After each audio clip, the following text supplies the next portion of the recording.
ce soir, je vais vous parler de cette interpellation qui est affichée « Attention aux séductions ». C'est un petit peu dans la ligne de ce que je vous ai partagé dimanche soir passé, où j'ai posé cette question « Comment va ton âme ?»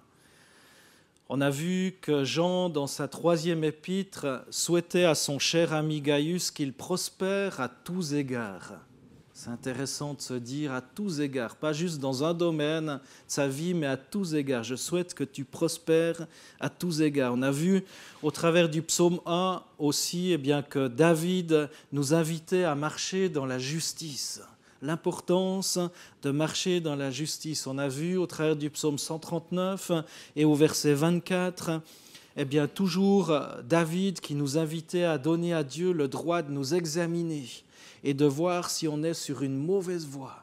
Tout ça dans un objectif, j'en suis persuadé, c'est qu'on puisse prospérer à tous égards. Parce que pour prospérer, il faut avoir les 2 pieds bien ancrés sur le chemin du Seigneur. Et pour ça, le Seigneur doit nous guider, nous garder, parfois nous ramener à la manière d'un berger, non pas pour nous taper avec le bâton, nous faire du mal, mais au contraire pour nous sécuriser, nous dire non, tu t'égares, reviens sur le bon chemin, reviens au bon endroit. Et David disait, regarde si je suis sur une mauvaise voie. Aujourd'hui, ce soir, on va lire une petite partie du texte de Deutéronome 13. On ne peut pas tout lire parce qu'il nous faudrait quand même pas mal de temps pour tout étudier, mais j'aimerais retirer quelque chose de ce texte de Deutéronome 13 qui est tellement riche. Peut-être qu'un jour je prendrai la suite, mais ce soir on va voir les 6 premiers versets de Deutéronome chapitre 13. Vous obéirez à tout ce que je vous commande et vous l'appliquerez sans rien y ajouter et sans rien n'en retrancher. Ça commence bien. Merci. Verset 2. Peut-être un prophète apparaîtra-t-il un jour parmi vous, ou un visionnaire qui vous donnera un signe miraculeux ou vous annoncera un prodige. Tiens, il y a un prodige, il y a des signes, il y a des miracles qui se font. Verset 3, il est important. Si le signe ou le prodige annoncé s'accomplit, et s'il vous dit « Allons suivre d'autres dieux que vous ne connaissez pas et rendons-leur un culte », vous n'écouterez pas les paroles de ce prophète ou de ce visionnaire, car l'Éternel, votre Dieu, se servira de lui pour vous mettre à l'épreuve, afin de voir si vous l'aimez réellement de tout votre cœur et de tout votre être. Verset 5, c'est à l'Éternel votre Dieu que vous rendrez un culte, c'est lui que vous révérerez, vous obéirez à ses commandements, vous l'écouterez, c'est à lui seul que vous rendrez un culte, c'est à lui seul que vous vous attacherez. Verset 6, quant à ce prophète ou ce visionnaire, il sera puni de mort pour avoir prêché la désobéissance à l'Éternel votre Dieu qui vous a fait sortir d'Égypte et vous a libéré de l'esclavage, car il aura voulu vous entraîner hors du chemin que l'Éternel votre Dieu vous a ordonné de suivre. Ainsi vous ferez disparaître le mal du milieu de vous. Un texte qui paraît assez sévère, évidemment, on est dans l'Ancien Testament, mais qui montre les conséquences de l'égarement, les conséquences de faire des choses contre le Seigneur. Même là, ce qui me frappe, c'est qu'il y a des prodiges, il y a des miracles, il y a des choses qui se font. On pourrait se laisser séduire en disant « il y a quelque chose, ça marche ». Mais il dit « si on vous présente un autre Dieu, n'y allez pas ». Et c'est dit que c'était pour nous mettre à l'épreuve, qu'il nous a été donné ce prodige. Vous n'écouterez pas les paroles de ce prophète ou de ce visionnaire, car l'Éternel, votre Dieu, se servira de lui pour vous mettre à l'épreuve. C'était au verset 4. pour vous mettre à l'épreuve afin de voir si vous l'aimez réellement de tout votre cœur et de tout votre être. C'est ce que Dieu nous demande, l'aimer tout notre cœur, toute notre âme, toute notre pensée, toute notre force. Combien même il y a des choses miraculeuses qui pourraient se passer. Eh bien, si ça nous détourne du chemin juste, eh bien, on doit y prendre garde et surtout ne pas fréquenter ça. Dans Matthieu, Jésus va avertir aussi ses disciples. Matthieu 24, 24, il est dit « De faux Christ surgiront, ainsi que de faux prophètes. Ils produiront des signes extraordinaires et des prodiges au point de tromper, si c'était possible, ceux que Dieu a choisis. » Incroyable. De tromper, ce n'est pas les gens qui sont hors de la foi, c'est de tromper, si c'est possible, même ceux qui sont dans la foi, ceux que Dieu a choisis. Et c'est dit des signes extraordinaires, des prodiges, au point de tromper. C'est pour ça que c'est important d'être ancré dans les Écritures, de ne pas se laisser balloter à tout vent de doctrine. Au jour d'aujourd'hui, on entend tellement de choses qui circulent, on peut se nourrir à gauche, à droite, on peut regarder à la télévision des messages, on peut regarder sur Internet, on peut se gargariser de choses qui viennent de partout et de nulle part. Mais il est très important de faire attention et de se dire « mais je ne vais pas me laisser séduire ». Je ne vais pas me laisser séduire par de la paille, par de la poudre aux yeux, même par des miracles, des gens qui apparemment sont guéris, gloire à Dieu, mais si ce n'est pas au nom du Seigneur, attention, de faux Christ surgiront, ainsi que de faux prophètes, ils produiront des signes extraordinaires. Donc attention, attention, au point de tromper, si c'était possible, ceux que Dieu a choisis. C'est vrai qu'on est dans une époque assez controversée. Il y a aujourd'hui un nombre incalculable de religions, de sectes dans le monde.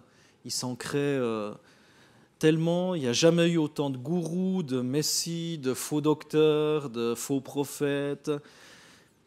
Les gens n'ont jamais autant recherché l'occultisme, l'astrologie que maintenant, je crois. On est dans une période où les gens ont beaucoup de peine à entendre parler de Jésus-Christ, mais par contre, astrologie, médium, guérisseur, coupeur de feu, là, ils y courent, et ils y courent encore et encore.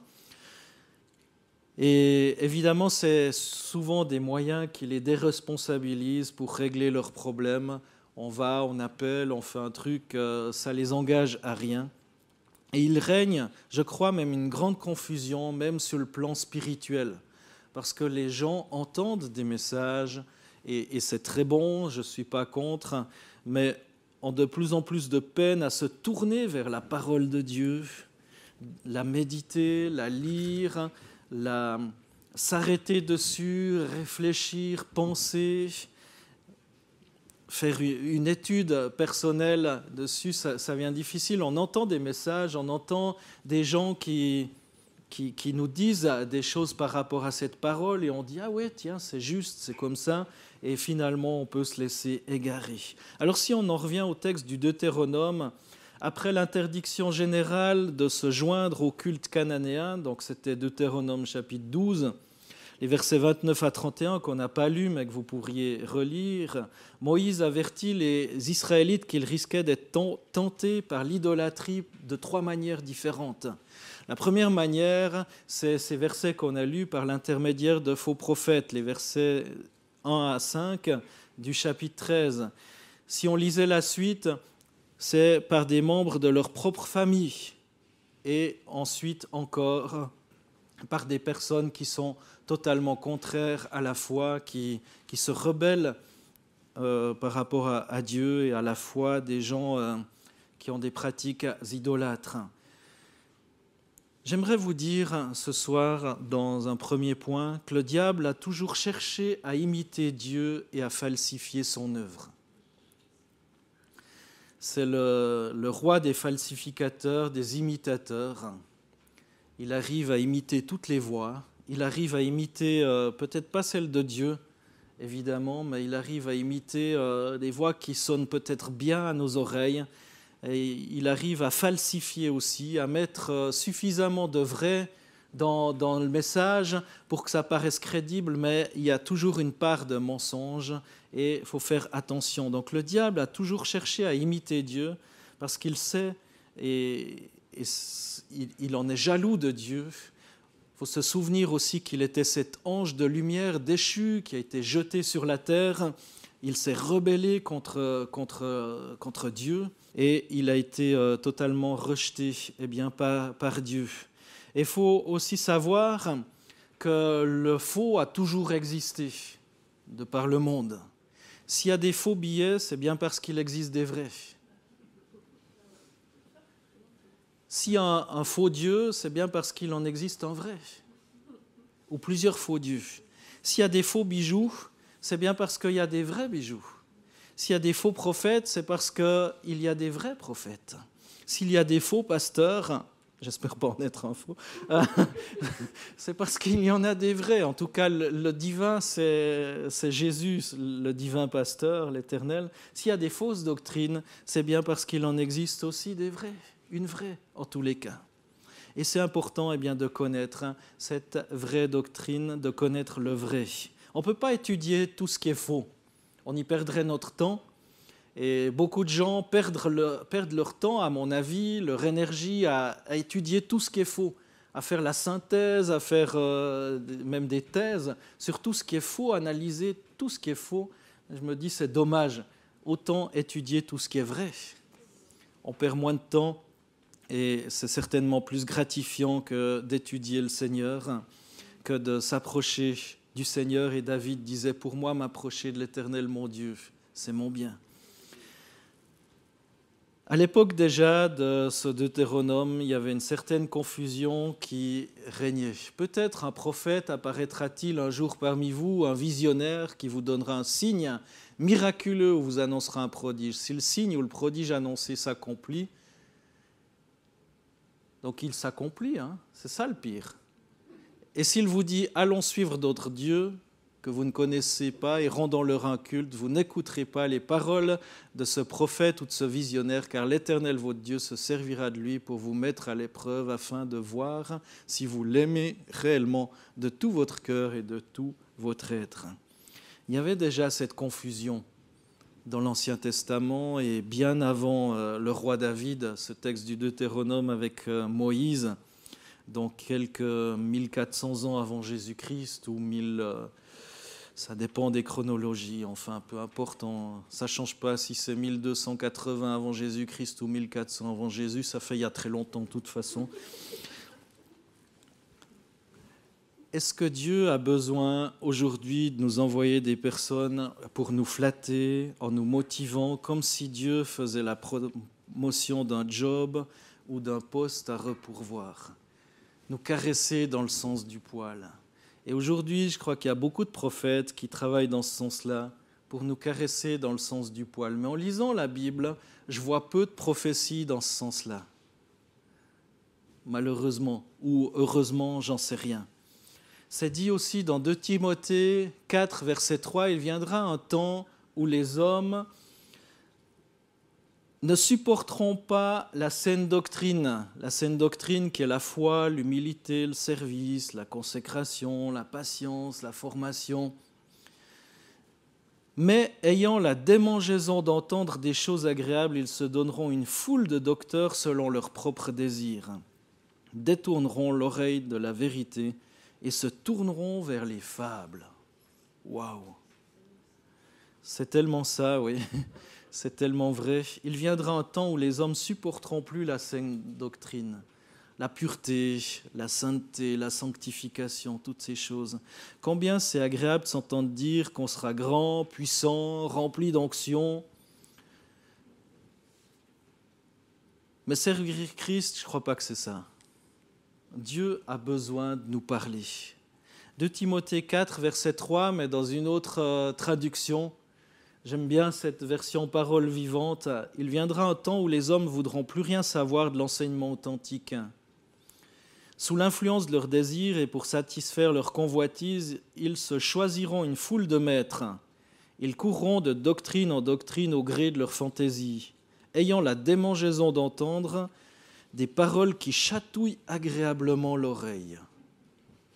Ah, j'ai aimé cette traduction. Des fois, je parcours différentes traductions, j'en ai je ne sais pas combien, des 15-20 en français.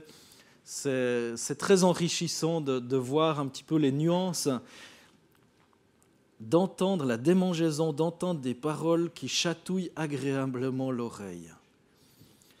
C'est beaucoup plus agréable d'annoncer une parole à quelqu'un, d'aller lui dire « tu vas avoir un grand ministère, mon frère, ma sœur, tu vas faire ceci, tu vas faire ça ». Et finalement, qu'est-ce que ça fait souvent ?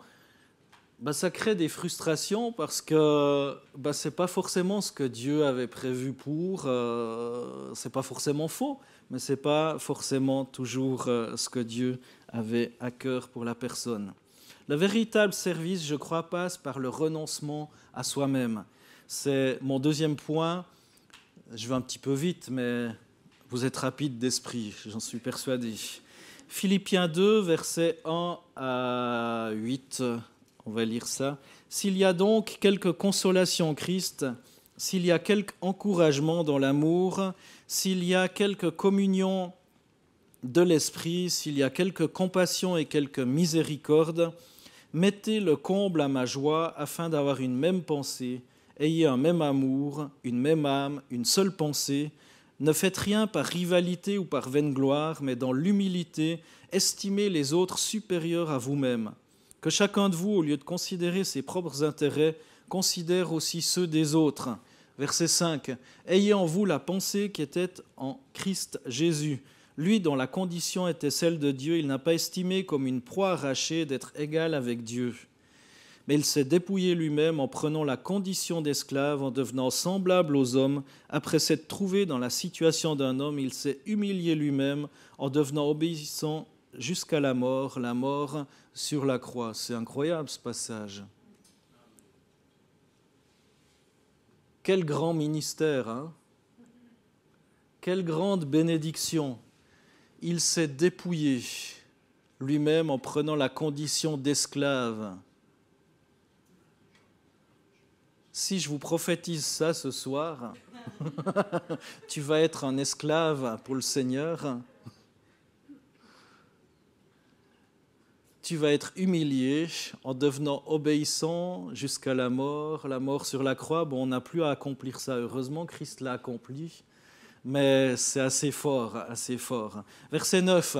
« C'est pourquoi aussi Dieu l'a souverainement élevé et lui a donné le nom qui est au-dessus de tout nom, afin qu'au nom de Jésus, tout genou fléchisse dans les cieux, sur la terre et sous la terre, et que toute langue confesse que Jésus-Christ est Seigneur, à la gloire de Dieu le Père. » Donc si vous voulez être élevé, moralité, il faut accepter aussi l'humilité de se rabaisser.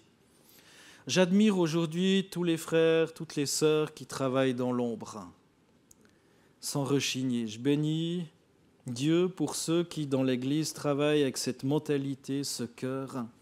Et je crois que c'est ce genre de personnes qui sont les vrais héros. Les vrais héros. Sans rien demander, sans rien attendre, avec fidélité, avec patience, avec consécration, avec service, amour pour son prochain. Donc le véritable service passe par le renoncement à soi-même. Et mon troisième et dernier point, c'est les faux prophètes.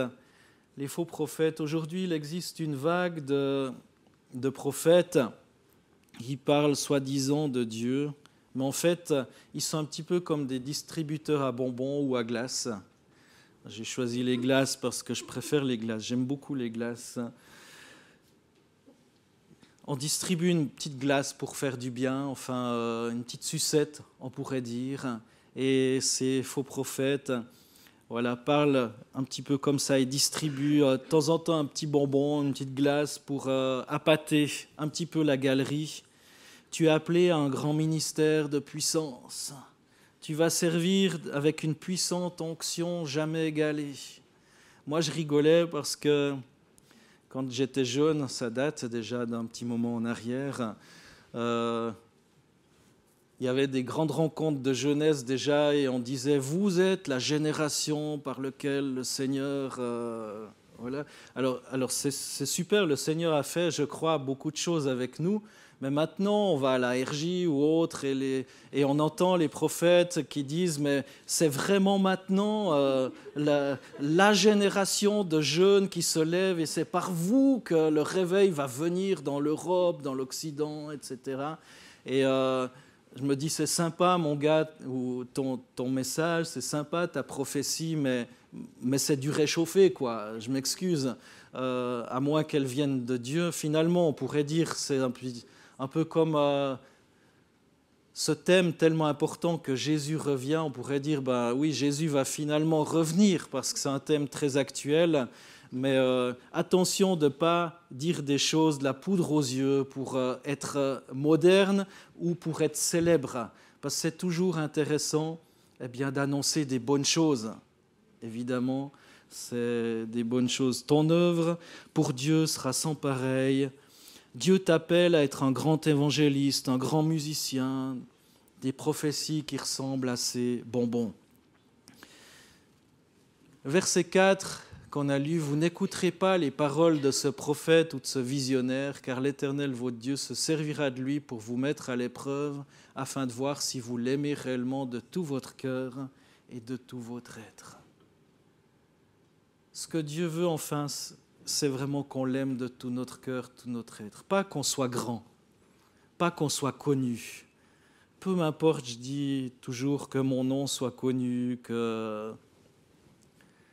Ce qui m'importe, c'est que le nom de Jésus soit connu et que je puisse le faire connaître de plus en plus. Mais ce qui est important, et Jean-Baptiste l'avait bien dit aussi, par rapport à Jésus, il faut qu'il croisse et que je diminue. Il l'avait bien compris. Donc Dieu nous teste pour savoir si on connaît aussi sa parole. On entend rarement des prophètes disant « tu vis dans le péché ». C'est rare, hein ? Et en tout cas, ce n'est pas très à la mode. Je pense qu'il ne serait pas souvent invité dans les grands rassemblements ou dans les églises s'il commençait à prophétiser ce genre de choses. Et pourtant, je crois qu'il peut y avoir tout autant de vrai, en tout cas, dans ce genre de message. Alors, attention à la falsification du diable, parce qu'il est ce grand imitateur. C'était mon premier point. Attention, Dieu nous appelle à renoncer aussi à nous-mêmes, à lui obéir, à appliquer tout ce qu'il nous demande. Et finalement, attention aux belles paroles des faux prophètes. Est-ce que notre cœur est vraiment attaché à Jésus ? J'aime bien dire, est-ce que mon cœur est vraiment... Et c'est une question que je me pose sincèrement et honnêtement, est-ce que mon cœur est attaché au donateur ou au don ? Je crois au don.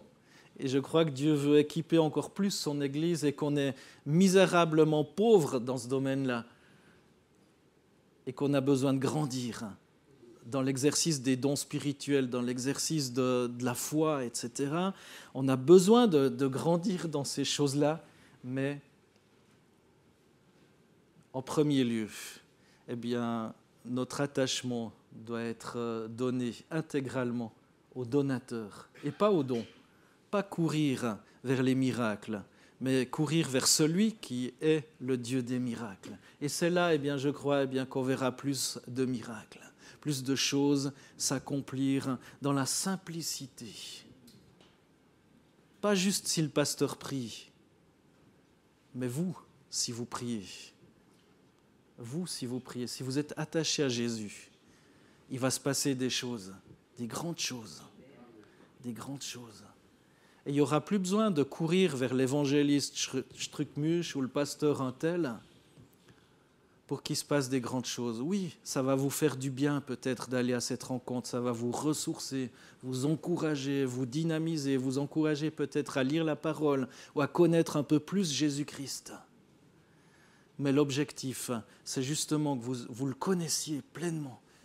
Et dans cette connaissance de son amour pour vous, et c'est cette semaine de Pâques, dans cette connaissance de son amour pour vous, tout à coup, tout naturellement, vous priez et la chose se fait. La parole de Dieu n'est pas plus compliquée que ça. Si on demande quelque chose dans le nom du Seigneur Jésus, il le fait. C'est la parole de Dieu qui le dit. Pas besoin de danser, de faire une danse bizarre, pas besoin de crier, d'hurler ou d'élever la voix de façon bizarre, dramatique pour être entendu de Dieu. Non, parce qu'on ne va jamais impressionner Dieu. Laissez-moi vous dire, vous n'allez jamais pouvoir l'impressionner. Il va se dire, montez sur une montagne et regardez les voitures qui sont dans la plaine ou même les gens, ils sont tout petits. Mais chacun dans leur belle voiture ou par terre, il se croit très important. Et pourtant, il suffit de monter sur une petite montagne, puis tu vois, tiens, tu vois Trump là en bas, il est tout petit. Il est tout petit, on ne le voit même pas. Ouais, on voit tous ces hélicoptères, ces Mercedes là, mais il est tout petit quand même. Prenez un petit peu de la hauteur. Je dis rien contre la personne que j'ai évoquée, c'est juste pour dire les grands de ce monde. Les grands de ce monde, si on prend un peu de hauteur, ils ne sont pas plus grands. Ils sont utiles et on a besoin de les bénir. Effectivement, c'est ce que la parole de Dieu nous demande. Mais on n'a pas à trembler devant eux, mais trembler devant le Seigneur et avoir la crainte de son nom. Alors voilà ce que j'avais à cœur de vous partager ce soir, que ça puisse vous encourager. Attention aux séductions de ce monde. Attention aux séductions, attention à toute cette poudre aux yeux, ces distributeurs à bonbons ou à glace. Mais attachez-vous au Seigneur et vous les verrez, ces miracles. Vous les verrez, ces signes, ces prodiges s'accomplir. Mais pas parce que vous les voulez, mais parce que vous voulez plus de Jésus. Plus de Jésus. Amen. Gloire à Dieu. Eh bien, Seigneur Jésus, tu bénis ton Église. Merci pour mes frères et sœurs qui sont venus ce soir. Tu les bénis encore dans la suite de cette semaine qui s'ouvre à nous. Et Seigneur, merci encore pour ton miracle, ce miracle de la vie éternelle.